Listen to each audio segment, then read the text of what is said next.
for him to then be able to go and do that, the podium, the drag race, the line, oh, who are you alongside? Just a 7-time world champion, don't worry about it. An amazing moment.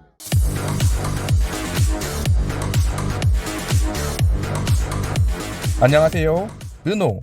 1977년도부터 다양한 기간 동안 직접 F1 머신을 제작하는 컨스트럭터와 엔진 공급사로 활동해 왔으며 그 뒤 르노 F1 팀을 지나 현재는 알핀 F1 팀으로 이름이 변경되어 운영되고 있습니다. 오직 성능만을 생각하는 F1도 시대의 흐름에 따라 하이브리드 엔진이 적용되어져 있는데요. 현재 F1 파워 유닛 제조업체는 메르세데스, 페라리, 혼다, 르노 단 4개사입니다. 르노가 운영하는 알핀 A523 포뮬러 머신에는 르노 이테크 R23 1.6 V6 터보 하이브리드 엔진이 들어가 있는데요.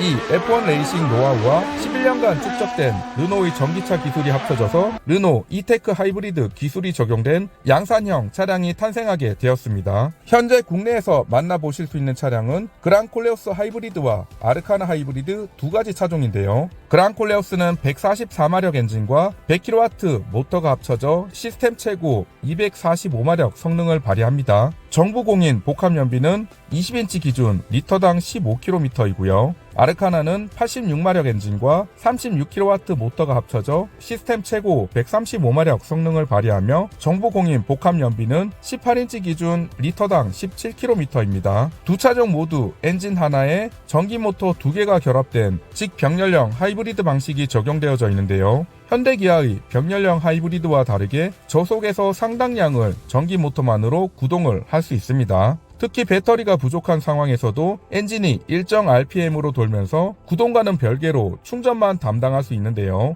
시내 구간에서 전기차 느낌을 상당히 많이 받을 수 있습니다. 도심 구간에서 최대 75%까지 EV 모드 주행이 가능하다는 말이 괜히 나온 게 아니겠죠. 요즘 국내 하이브리드 차량들이 많이 출시되고 있는데요. 연비로만 접근한다면 엔진을 주력으로 하는 현대기아의 병렬형 하이브리드 방식도 좋은 연비를 뽑아내주고 있습니다. 다만 토요타와 같은 방식을 사용하는 르노의 직병렬형 하이브리드 방식은 도심 구간에서 좀 더 좋은 연비와 전기차에 가까운 주행감을 보여주는 게 장점이라고 생각하시면 될 것 같네요. 제가 두 차량의 연비를 측정한 영상들을 제 채널에 많이 업로드 해왔었는데요. 일반 내연기관 차량 같은 경우 실연비가 공인연비보다 안 나오는 경우가 대부분입니다. 하지만 그랑콜레오스 하이브리드와 아르카나 하이브리드 같은 경우 대충 타더라도 실연비가 공인연비보다는 잘 나왔고요. 그랑콜레오스 하이브리드는 막히는 시내 구간에서도 리터당 14에서 15km 정도, 고속주행을 하면 리터당 17에서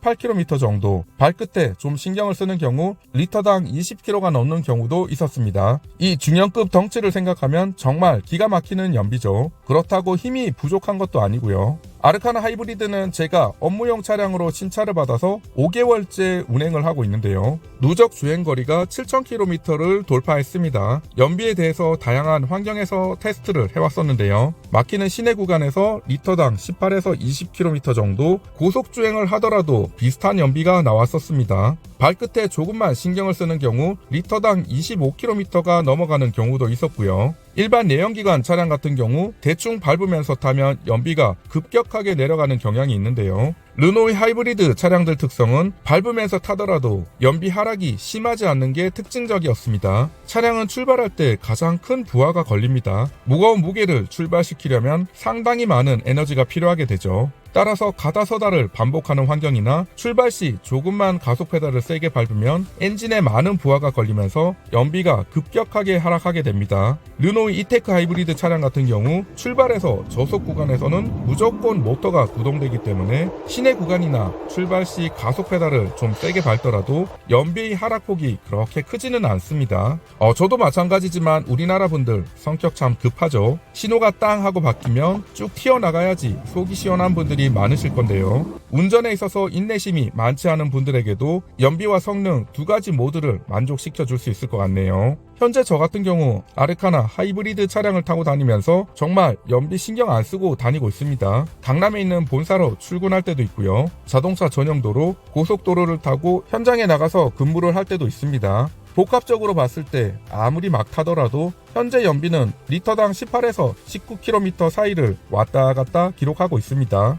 정말 훌륭하지 않나요? 힘이 부족하거나 답답한 느낌 없이 달리면서도 연비가 잘 나오고 아주 만족도가 높습니다. 그랑콜레오스 하이브리드 같은 경우 현재 아이코닉 판매량이 가장 많습니다. 친환경 세제 혜택을 받으면 차량가는 4,152만원이고요. 보스 오디오, HUD, 20인치 휠 3가지 옵션을 더하면 차량가는 4,407만원입니다. 등록비까지 합치면 4,650만원 정도의 구매가 가능하고요. 알핀 같은 경우 디자인 패키지가 적용된 트림이기 때문에 아이코닉에 옵션 3가지를 추가할 경우 옵션으로만 보면 콜레오스의 풀옵션이라고 보시면 됩니다. 첨단 주행 보조 장치, 어라운드 뷰, 전동 트렁크, 앞좌석 통풍 시트, 메모리 시트, 나파 인조 가죽 시트 등 현존하는 거의 모든 편의 장비가 적용되어져 있다고 보시면 됩니다. 아르카나 하이브리드 같은 경우 아이코닉에 블랙 가죽 시트 패키지 2, 보스 오디오를 선택한다면 기능상은 풀옵션이라고 보시면 됩니다. 디자인 패키지는 취향에 따라 선택하시는 옵션이며 저는 현재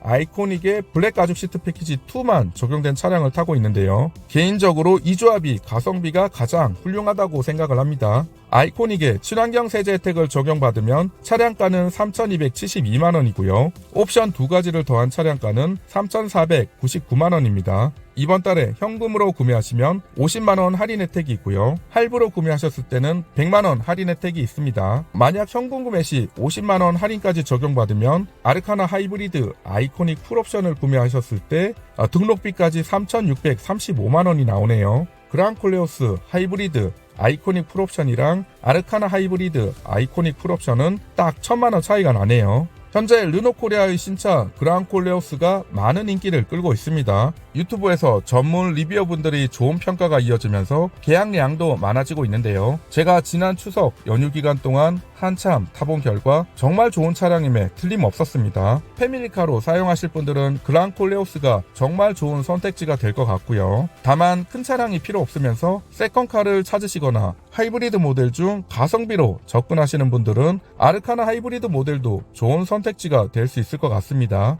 제가 7,000km 정도 운행하는 동안 아르카나 하이브리드 만족도가 정말 높았습니다. 각자 운행 환경에 따라서 이테이크 하이브리드 기술이 적용된 그랑콜레오스 하이브리드나 아르카나 하이브리드를 선택하시면 하이브리드 차량을 선택하시는 데 있어서 만족도는 정말 높을 거라는 생각이 듭니다. 그리고 혹시나 하이브리드 차량 구매를 고려하시는 분들은 올해 구매하시는 게 세제 혜택 측면에서 유리한 점이 있는데요. 올해까지 하이브리드 차량은 차량가에서 최대 143만원, 취득세에서 최대 40만원 감면 혜택이 있습니다. 현재는 합쳐서 183만원 세제 혜택을 받으실 수 있는데요. 내년에는 하이브리드 차량 세제 혜택이 줄어들게 됩니다. 차량가에서는 최대 100만원까지 세제 혜택을 받으실 수가 있고요. 취득세 세제 혜택은 내년에 종료가 됩니다. 내년은 올해와 비교했을 때 총 83만원 세제 혜택이 줄어들게 됩니다. 따라서 내년 초에 하이브리드 차량 구매 계획을 가지고 계신 분들은 조금 서둘러서 올해 말로 구매 계획을 세우시는 것도 한 가지 방법인 것 같습니다. 르노코리아는 오로라 1인 그랑콜레오스를 시작으로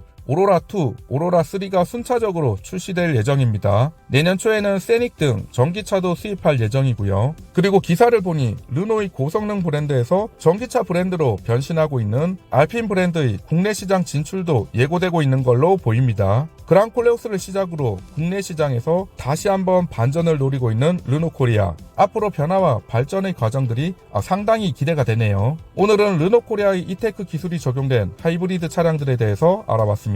감사합니다.